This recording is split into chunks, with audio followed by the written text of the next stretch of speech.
En este video abordaremos dos versiones del cuento popular La Bella Durmiente, que escribieron Neil Gaiman en 2013, que es una novela cuyo título es The Slipper and the Spindle, La Durmiente y el Uso, y Angela Carter, que en 1979 escribió un cuento que integra su colección The Bloody Chamber y que se titula The Lady of the House of Love, la Dama de la Casa del Amor.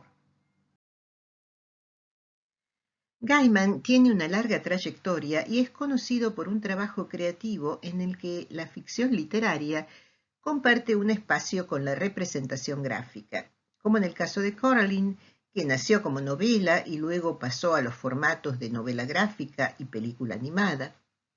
El trabajo de Gaiman se caracteriza por la utilización y la resignificación de mitos, de relatos fantásticos y góticos y de ciencia ficción. Y algo de todo eso tenemos en su serie de cómics The Sandman, que se difundió en 10 títulos subdivididos en 75 entregas entre enero de 1989 y marzo de 1996. Y aparentemente en 2002 se lanza la serie televisiva. Como dije, La joven durmiente y el uso es de 2013 y cuenta con la colaboración del ilustrador Chris Riddle, que entrega imágenes que acompañan y complementan la lectura del relato, resultando de ese modo un acertado comentario adicional al texto escrito. Angela Carter ofrece con su obra un ejemplo de cómo puede establecerse en los niveles de contenido, pero sobre todo de estructura del tejido narrativo, una reflexión sobre temáticas que se vinculan con la representación femenina del orden simbólico y con la posición de la mujer en el contexto de las sociedades occidentales. Su producción literaria es contemporánea a las décadas en las que el feminismo pasaba de una etapa de reivindicación estrictamente política de igualdad entre hombres y mujeres a una de elaboración cultural y filosófica que originó un pensamiento de las diferencias de género.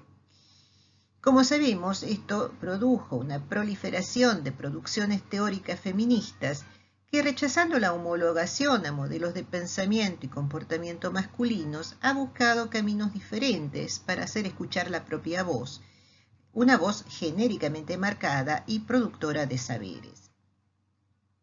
Los cuentos de Carter implican un posicionamiento ante el género, no ya como derivación del sexo, sino como lo entendemos hoy en día, como una construcción sociocultural, que en palabras de Teresa de Lauretis es una representación, o mejor aún, un efecto del cruce de las representaciones discursivas y visuales que emanan de los diferentes dispositivos institucionales, la familia, la religión, el sistema educativo, los medios de comunicación, la medicina o la legislación, pero también de fuentes menos evidentes como el lenguaje, el arte, la literatura, el cine y la teoría.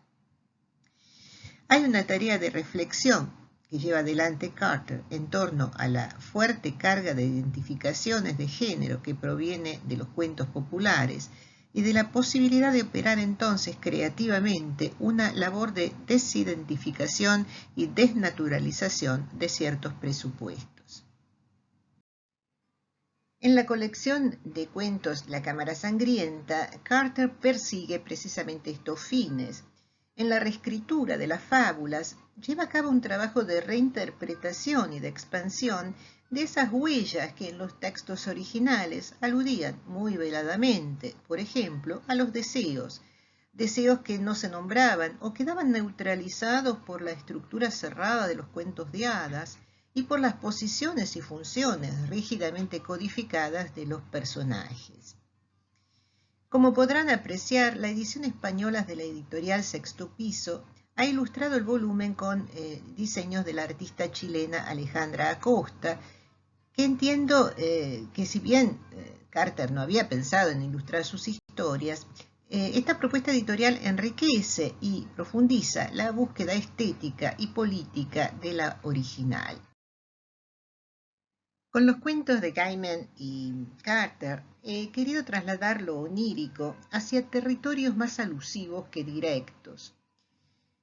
Lo que tenemos en ambos casos son reescrituras de ese cuento popular que conocemos como el de la Bella Durmiente, una jovencita que duerme por 100 años y que supuestamente, si sueña, lo hace con las expectativas de su maduración sexual y erótica.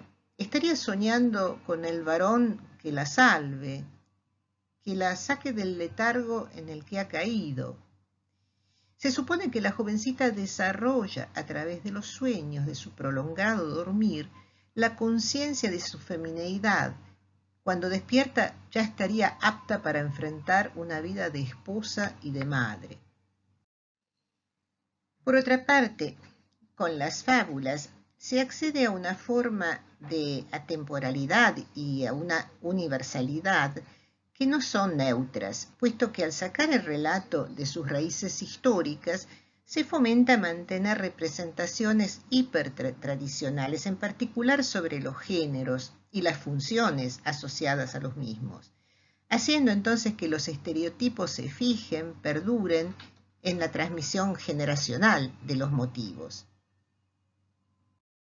Se instalan con el relato propósitos que a partir de la versión de los hermanos Grimm, que ya pensada para una recepción infantil, se han ido transmitiendo a las niñas. Los cuentos de hadas prometen destinos que encandilan y que se han ido ajustando a las posibilidades y a los parámetros de cada época.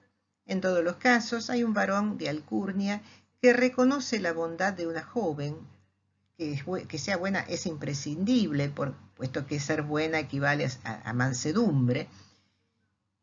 Digo que la reconoce esta bondad y entonces la salva de una situación adversa o precaria, y el matrimonio es el premio final.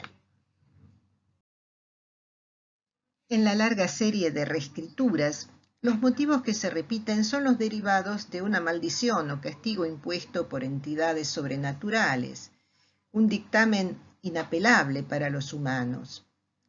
Cuando la joven cae en un sueño prolongado, la naturaleza por lo general acompaña ese estado de aislamiento de la durmiente del mundo de los vivientes. Y finalmente hay un despertar que en cada contexto de producción se considera compensatorio y vinculado con las fuerzas benéficas del destino. Ahora bien, la reposición de los sentidos metafóricos de ese dormir vinculado a la inmadurez sexual de la niña y la conciencia de los deseos eróticos maduradas en los sueños ha sido recurrente en los análisis de las fuentes originales.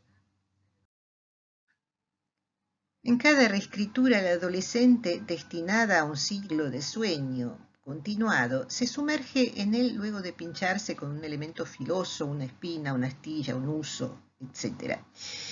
En la saga nórdica de los Voslungos tenemos a Brunilda, que es una guerrera, una valquiria, y tras seguir órdenes de Odín, termina obrando en contra de los intereses del dios, y éste la castiga. Precisamente la pincha con un elemento filoso y ella cae en un sueño prolongado y será despertada por Sigfrido. La tradición va a querer que estos dos personajes se vuelvan célebres en el ciclo wagneriano de los Nibelungos. Los motivos del pinchazo, del sueño, del despertar por amor prevalecerán en las subsiguientes versiones. No así el carácter indómito de la protagonista de la saga nórdica, aunque sí el obrar de Odín, en el que alcanzamos a suponer el deseo de domesticación de lo femenino, que cada una de las historias replica. La joven dormida es una de las figuras más pasivas con las que puede encontrarse el varón del caso. La encuentra seductora, irresistible y, por supuesto, irreparablemente predispuesta. Si bien los ejemplos son más abundantes, los que coloqué en el gráfico son también los más aludidos. El primero de ellos es el de Jean-Baptiste Basile, que escribió una colección de cuentos conocidas como Pentameron en 1634. La obra tuvo una gran difusión en Europa de fines del siglo XVII y XVIII a través de la traducción al alemán y al francés.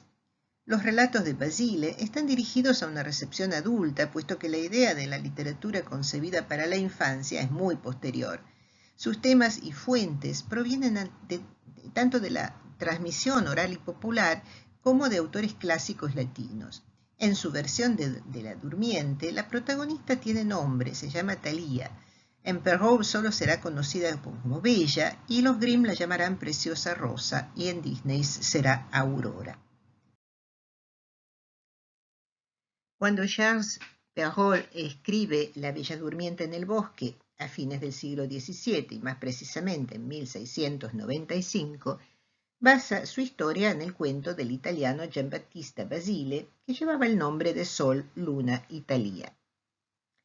La moda de los cuentos de hadas nace en los salones de Versailles y de París, para otorgar legitimidad literaria a un género hasta entonces despreciado por la nobleza. Se trataba de fábulas de tradición oral vinculadas a las narraciones de las nodrizas y de las clases populares en general. Con Perrault, el rescate y la puesta en escritura de los cuentos no se relaciona con un afán folclorista, que sería anacrónico para la época, sino más bien con la puesta en valor de las ficciones vinculadas con la infancia y las mujeres, que eran un emblema de las poéticas defendidas por el grupo de los modernos al que él adhería, que se centraba en reivindicar lo nacional con refinamiento y elegancia y afán de entretenimiento. Ha sido señalado, por otra parte, que la tarea emprendida por Perrault asumía y subvertía tres tradiciones: la oral, la satírica y la moral.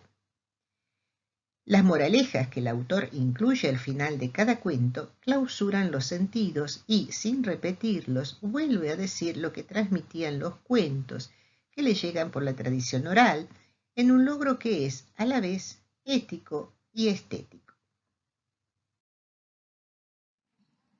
Perrault reviste el cuento de Basile de un marco de decoro adecuado al gusto de sus lectores y transforma algunos elementos, otorgando así al conjunto un espíritu menos perverso, más romántico y seguramente menos explícito. Es de suponer que sus lectores, de todos modos, conocieron el original y repusieron los significados ocultos tras los convenientes eufemismos. Por otra parte, los finales felices de los cuentos de hadas relegan al olvido los abusos padecidos por los personajes. La moraleja final del cuento de Perrault considera que obtener un esposo rico, apuesto, galante y cariñoso bien vale la espera de la joven en cuestión, lo cual no esconde los propósitos aleccionadores de este tipo de relatos en los que los intereses económicos van de la mano con el prestigio social que se obtiene a través de una conveniente alianza matrimonial. Veamos ahora, los padres de Thalía, del cuento italiano, reciben los horóscopos de los astrónomos que advierten que la pequeña correrá gran peligro a causa de una astilla de lino. Como en las subsecuentes versiones, ellos exacerban los cuidados y prohíben el empleo de usos en el reinado, pero la joven, al llegar a la pubertad, de todos modos se pincha y cae dormida, puesto que en estos relatos no se puede escapar al destino.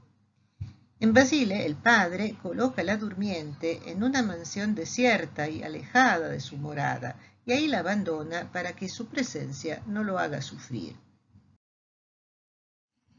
Al tiempo entra a la mansión un rey, hombre casado, y leemos lo siguiente: vio sus encantos y comprobó cómo la sangre le recorría con fuerza las venas, la elevó en sus brazos y la llevó a la cama donde recogió los primeros frutos del amor. Dejándola en la cama volvió a su reino, donde, debido a sus numerosas ocupaciones, no recordó ese momento más que como un simple incidente. Lo que llama incidente, sin embargo, deja embarazada a Thalía, que da a luz a mellizos. Llegan en su auxilio 2 hadas, un poco tardíamente, y la ayudan con la crianza de los niños.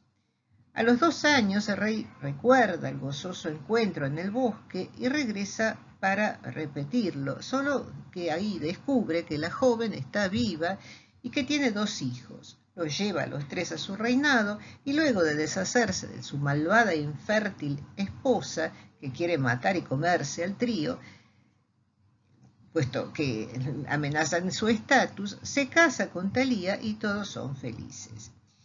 Siempre hay una figura de mujer maligna y mayor que la protagonista, una madrastra, una bruja, una ogresa, una esposa, una suegra, una madre, que polarizan arquetipos de lo femenino: bondad y maldad, juventud y vejez, fertilidad e infertilidad, belleza y fealdad, pasividad y confrontación, y así sucesivamente. Ahora bien, ¿qué cambia en las versiones que siguen a la de Basile? En Perrault el príncipe es soltero y en vez de violar a la durmiente, es acercándose a ella que produce su despertar como fin del hechizo. Contra la voluntad familiar, él la desposa y tiene hijos con ellas, lo que despertará la ira de la madre, del príncipe, etc. En Grimm, el joven despierta a la durmiente con un beso y luego de regocijo general la desposa sin que haya resistencias familiares. Disney se va a basar en este último relato. Como vimos entonces, a partir de Perrault, el acercamiento y el beso reemplazan, aunque sugieren, la violación de la durmiente. La versión de Gaiman juega con el conocimiento de sus lectores acerca de todo un conjunto de motivos transmitidos por los cuentos tradicionales de las durmientes y el varón salvador. Lo que aquí tenemos es un universo predominantemente femenino en el que las protagonistas reproducen o revierten los presupuestos de género que este tipo de literatura les ha legado. La empresa de despertar a la princesa dormida es llevada a cabo no por un varón, sino por una joven reina que emprende la gesta justo una semana antes de casarse. Le informan que una plaga azota al reinado vecino y que la población entera ha quedado dormida o está por caer en sueños. Gaiman se demora en la descripción de los poblados y habitantes que son presa paulatinamente de un sopor que los inmoviliza, y la insistencia en este motivo promueve claramente la asimilación de este sopor entendido como enfermedad contagiosa a la aceptación pasiva de posiciones de género estereotipadas. Efectivamente, la joven reina debe apurar el paso y luchar contra el sueño que amenaza con impedir su misión, un azote que tiene epicentro en el castillo. Y leemos: presintieron el castillo mucho antes de avistarlo, sintieron como si una ola de sueño quisiera impedir que se acercaran. Si caminaban hacia él, se les iba la cabeza, sus mentes se volvían dispersas, su ánimo decaía y se les nublaba el pensamiento. En cuanto se desviaban, volvían a despertar y se sentían más alegres, más cuerdos, más sabios. La reina y los enanos siguieron adentrándose en aquella niebla mental. Ese mental fog es un estado de aceptación sin más contra el que esta jovencita lucha. Dejo a ustedes que terminen el relato y noten cómo van cayendo una a una nuestras presunciones, desde un beso lésbico que no es tal, a una joven dormida que no es la víctima inocente que suponíamos que era. Al leer este cuento de Gaiman, recordé el listado que Paul B. Preciado incluye en su texto Yonki cuando revisa alguno de los que denomina códigos semiótico-técnicos de la feminidad, pertenecientes a la ecología política fármaco-pornográfica. Y dice lo siguiente: mujercitas, el coraje de las madres, la píldora, cóctel hipercargado de estrógenos y progesteronas, el honor de las vírgenes, la bella durmiente, la bulimia, el deseo de un hijo, la vergüenza de la defloración, la sirenita, el silencio frente a la violación, Cenicienta, la inmoralidad última del aborto, los pastelitos, saber hacer una buena mamada, el lexomil, la vergüenza de no haberlo hecho todavía, lo que el viento se llevó, decir no cuando quieres decir sí, quedarse en casa, tener las manos pequeñas, los zapatitos de Audrey Hepburn, la codeína, el cuidado del cabello, la moda, decir sí cuando quieres decir no, la anorexia, el secreto de saber que quien te gusta realmente es tu amiga, el miedo a envejecer, la necesidad constante de estar a dieta, el imperativo de la belleza, la cleptomanía, la compasión de la cocina, la sensualidad desesperada de Marilyn Monroe, la manicura, no hacer ruido al pasar, no hacer ruido al comer, no hacer ruido, el algodón inmaculado y cancerígeno del Tampax, la certitud de la maternidad como lazo natural, no saber gritar, no saber pegar, no saber matar, no saber mucho de casi nada o saber mucho de todo, pero no poder afirmarlo, saber esperar, la elegancia discreta de Lady Di, el Prozac, el miedo de ser una perra calentona, el Valium, la necesidad del string, saber contenerse, dejarse dar por el culo cuando hace falta, resignarse, la depilación justa del pubis, la depresión, la seda, las bolsitas de lavanda que huelen bien, la sonrisa, la momificación en vida del rostro liso de la juventud, el amor antes que el sexo, el cáncer de mama, ser mantenida por que tu marido te deje por otra más joven y puntos suspensivos. Con el humor con el que habitualmente encara sus formulaciones teóricas, Preciado elabora ese largo listado en el que se conjugan los más variados aspectos que se atribuyen a lo femenino por excelencia. Aparece así la necesidad de adecuarse a los parámetros de la belleza, juventud y delgadez principalmente, a los de la virtud de las mujeres, virginidad, vergüenza, silencio, maternidad, a la vez que se mencionan los relatos que soportan estos rasgos relevantes para la cultura esencialmente patriarcal. La Sirenita, la Bella Durmiente, la Cenicienta. Se oponen los comportamientos que contrastan en el imaginario erótico pornográfico la Virgen con la prostituta. Y para complementar el cuadro, toda una farmacopea tendiente a aplacar los efectos devastadores de lo que significa una respuesta a un modelo que se perfila al margen de los deseos y perspectivas femeninos. En estos contextos de un género que se construye en esas redes de materialización biopolítica y se reproduce y consolida socialmente, de las que participa también la literatura y ciertamente los cuentos de hadas, parte de reescribir la historia es proponer que la joven reina, al terminar su misión, decida no retornar a su morada y ciertamente no cumplir con el destino que la quería esposa, sino que opte por elegir, y la elección de los caminos es algo que claramente es parte de ese despertar que su misma acción ha promovido. Para introducir el relato de Angela Carter, haré una muy rápida referencia que ya se introdujo en el teórico 14, que seguramente habrán visto en prácticos. Se refiere al subgénero gótico y a sus características.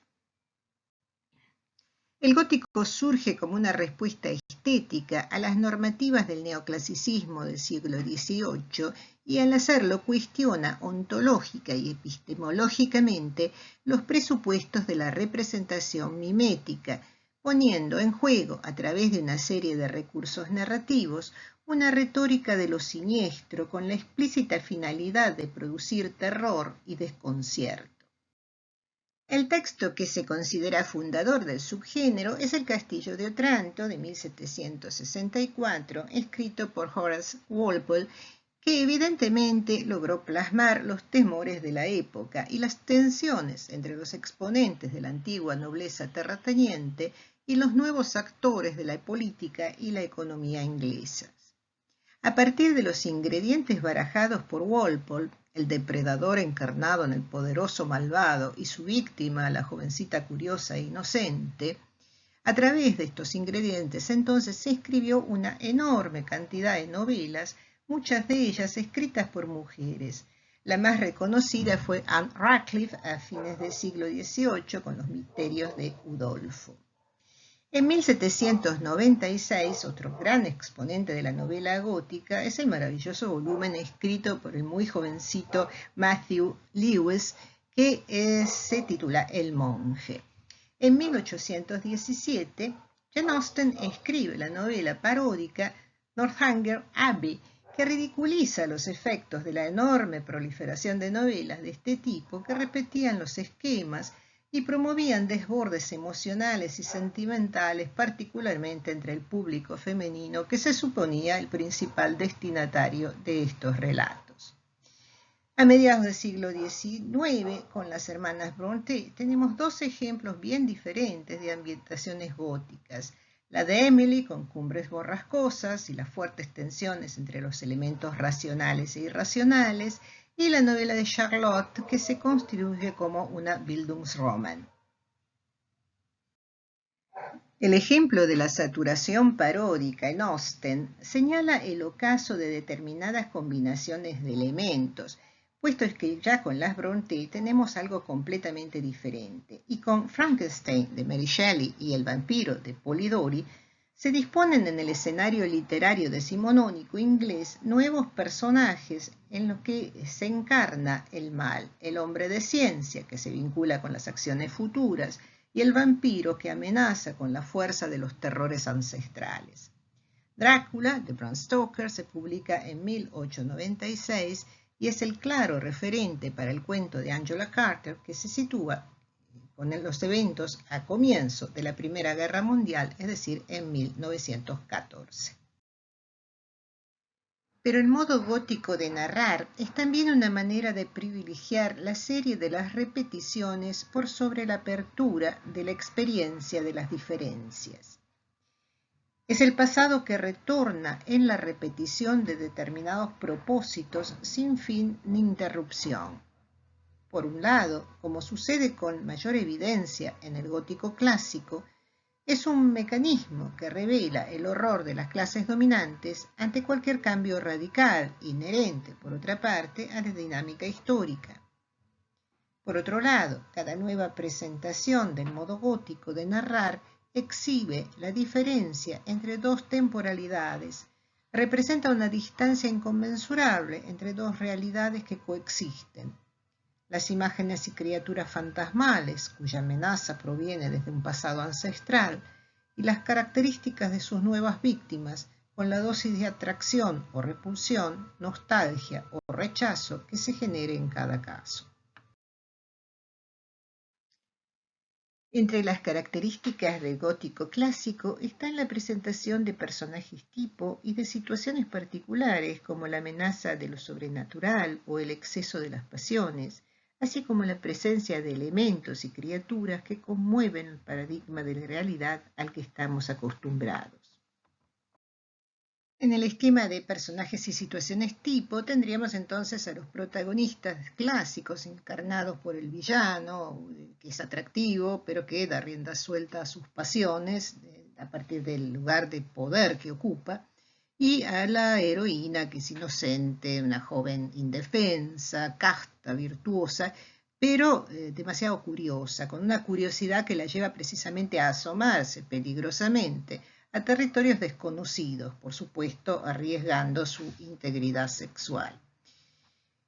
Son relatos, además, en los que se presenta la otredad bajo apariciones fantasmales o criaturas siniestras como los vampiros, y en la ciencia ficción gótica aparece el cyborg, que es como organismo que suele presentarse como lo más allá de lo humano, y en tanto hibridismo, como el espectro anteriormente, que amenaza las taxonomías de lo viviente, ¿no? Abriéndose a zonas de umbral entre lo orgánico y lo inorgánico, entre lo vivo y lo muerto, etc.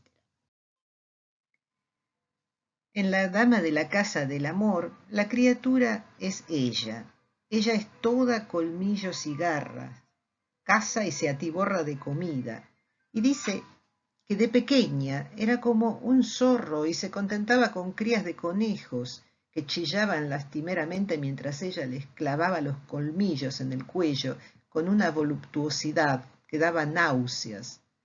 Se contentaba con ratones de campo que palpitaban durante un segundo entre sus dedos de bordadora. Si a ella le ha sido asignado el papel de predadora, la presa vendría a ser el joven que, de acuerdo a los parámetros tradicionales, se vería como Jonathan Harker, feminizado ante los ataques vampirescos, feminizado incluso por poseer esa virtud dudosa y especial de la virginidad. Los emplazamientos góticos tienen ambientaciones que sugieren la latencia de fuerzas ancestrales que se ciernen sobre el presente para amenazarlo, para destruirlo.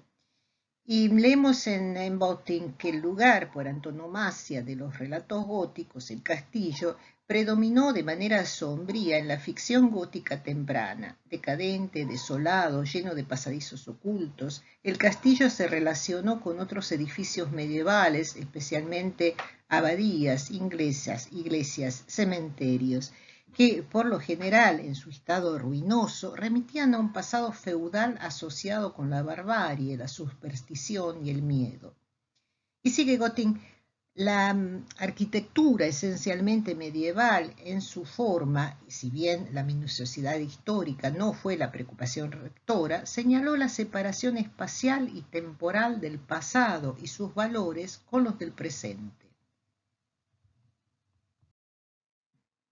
Teniendo en cuenta las variantes epocales, Botting señala lo siguiente, dice, los placeres del horror y del terror se derivaban de la reaparición de figuras hacía tiempo desaparecidas. Sin embargo, las narrativas góticas, a pesar de sus pesados arreos históricos, nunca escaparon a los intereses de su propio tiempo. En la ficción posterior, el castillo da paso gradualmente a la vieja casona, como edificio y linaje familiar, que se transformó en el lugar donde miedos y ansiedades se cernían sobre el presente. Estas ansiedades variaron de acuerdo con distintos cambios, la revolución política, la industrialización, la urbanización, las modificaciones en la organización sexual y doméstica y los descubrimientos científicos. En el cuento de Carter, los lectores reconocen los ecos del recorrido de Jonathan Harker cuando se encamina hacia el castillo de Drácula, en el libro de Stoker. El mismo camino que aquí transita el joven oficial del ejército británico, que, dice el texto, se lleva una decepción al observar los techos hundidos de las casas, las contraventanas que cuelgan desconsoladamente de sus goznes, la hierba que crece entre las baldosas, un lugar del todo deshabitado. Él aún no lo sabe, pero los lectores se nos ha informado la razón. Bien al principio del cuento, cuando leemos al final, las apariciones se volvieron tan molestas que los campesinos abandonaron el pueblo y este pasó a ser propiedad exclusiva de habitantes sutiles y vengativos que manifiestan su presencia con sombras casi imperceptiblemente torcidas, demasiadas sombras, incluso al mediodía, sombras sin ningún origen visible. En cuanto a la retórica del exceso, las tramas del gótico ponen en juego pasiones extremas que atentan contra la integridad física, psíquica y emocional de las protagonistas. En Botting leemos, al fomentar las creencias supersticiosas, las narrativas góticas subvertían los códigos racionales de comprensión y al presentar hechos diabólicos e incidentes sobrenaturales, penetraban en el terreno desacralizado de la necromancia y los ritos arcanos. La centralidad de la usurpación, la intriga, la traición y el asesinato en los temas góticos parecían celebrar el comportamiento criminal, la violenta puesta en acto de la ambición personal, la pasión voraz y las representaciones licenciosas del deseo carnal. Los críticos temían que tales terrores que emergían de las penumbras de un castillo o acechaban en los oscuros caracteres del villano fueran también fuente de placer y al estimular una excitación que volvía vagos los límites entre razón y moral e incitaba la caída de los lectores en la depravación y la corrupción. La reescritura del cuento tradicional en clave gótica por parte de Carter desmonta la violencia sexual y las pasiones extremas aludidas o tematizadas en las fuentes. Aquí tenemos, en efecto, una joven entregada a un deseo que le es completamente extraño, aunque arraigado en su ser y convertido en un hambre insostenible que sacia en cuerpos transformados en mero alimento. Por otra parte, el joven soldado, gracias a su virginidad, parece inmune a las sombras que lo acechan, y su acción redentora se debe más a su falta de imaginación que a un gesto consciente. La condesa no lo aterra, siente más bien incomodidad y piedad ante esa mujer niña, y los atributos vampíricos de ella él los interpreta en clave patológica. Angela Carter tiene en cuenta en su particular versión del cuento de hadas de Perrault todo el recorrido de las tramas del gótico tradicional y de sus variantes decimonónicas finiseculares, precisamente conservando los elementos esenciales en cuanto a emplazamientos, desbordes emotivos y aparición de lo ominoso.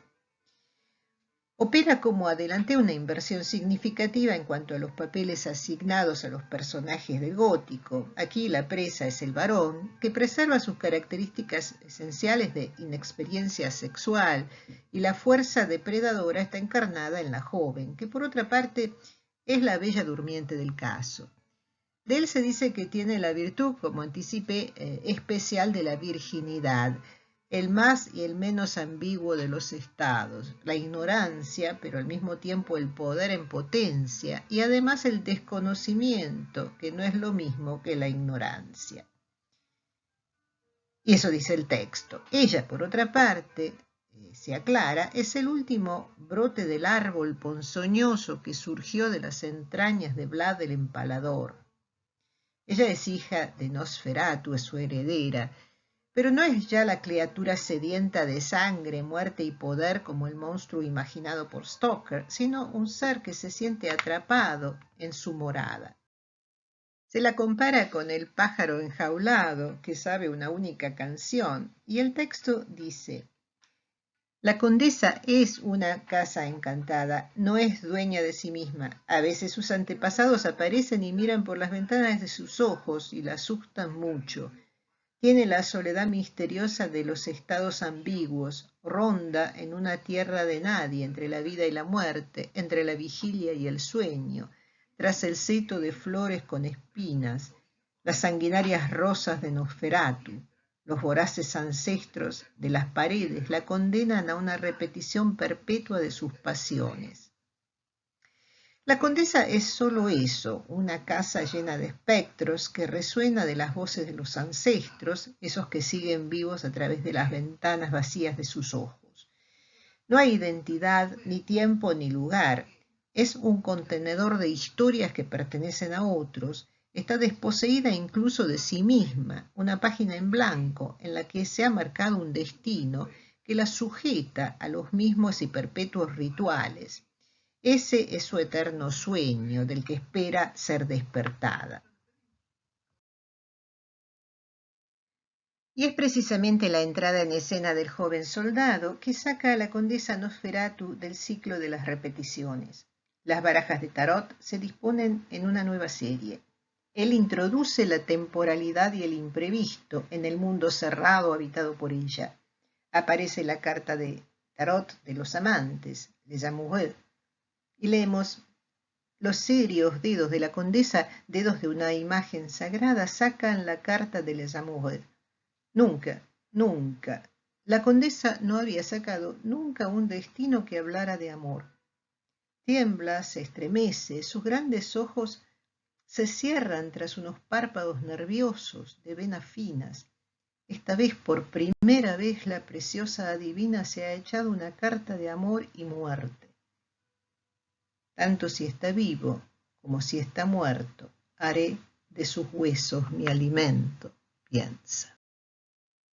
Ese ingreso en el tiempo tendrá para la joven un doble destino de amor y muerte. El beso casto del príncipe de este cuento despertará a la joven de su destino de exilio del género humano y restituye su cuerpo al mundo de los mortales. Se pregunta el texto: ¿cómo soporta el dolor de convertirse en humana? El fin del exilio es el fin del ser. Ni bien deja atrás el castillo, el joven regresa a la normalidad y a lo cotidiano, sin que haya en él pesadumbre ni remordimientos. Las sombras de lo experimentado en el encuentro sobrenatural retornan muy brevemente al encontrar la rosa, aunque de inmediato es arrancado de la rememoración por las urgencias del presente. La guerra es la nueva e inquietante realidad que lo espera, la verdadera trampa mortal que le enseñará qué significa tener miedo en las trincheras de Francia. Ese islote de inmovilismo que encarnan la condesa y sus rituales eran válidos aún en un contexto finisecular en el que se mueven también Drácula y sus acólitos, por ejemplo, pero pierde consistencia en los umbrales del conflicto bélico en los primeros años del siglo XX. En efecto, ya carece de eficacia la representación del horror a través de evocaciones de un pasado remoto, porque sus imágenes se vinculan ahora con formas de aniquilación bien diferentes que reemplazan la amenaza mítica del vampiro solitario con la evidencia tecnológica de la destrucción masiva. En el cuento, entonces, no despierta solo la joven condesa de ese destino que la alienaba de las vicisitudes de lo humano. El despertar que trágicamente la conduce a la muerte corre parejo a la conciencia de la juventud europea que será diezmada en los campos de batalla de la Primera Guerra Mundial, con un trágico aprendizaje del naufragio de los sueños depositados en los idearios de la razón y de la civilización. Si los sueños de la bella durmiente de los cuentos tradicionales podían asociarse a un deseo de adecuación y cumplimiento por parte de las jóvenes a lo que las sociedades establecían como destino codiciado al alcanzar la pubertad, las reescrituras proponen la reflexión crítica acerca de los modelos y funciones de género patriarcales que la literatura ha contribuido a producir, a divulgar y a fijar. Emprender el propio viaje iniciático, como en Gaiman, o desasirse de los vínculos tradicionales, como en Carter, son riesgos que las protagonistas están dispuestas a correr. Y cierro con las palabras de la poeta norteamericana Adrienne Rich, que a partir del concepto de reescritura decía lo siguiente: la revisión es un acto de mirar hacia atrás, de ver con ojos nuevos, de ingresar a un viejo texto desde una nueva dirección crítica. Necesitamos conocer la escritura del pasado y conocerla de manera diferente a como la hemos conocido, no para transmitir una tradición, sino para romper su dominio sobre nosotros. Gracias.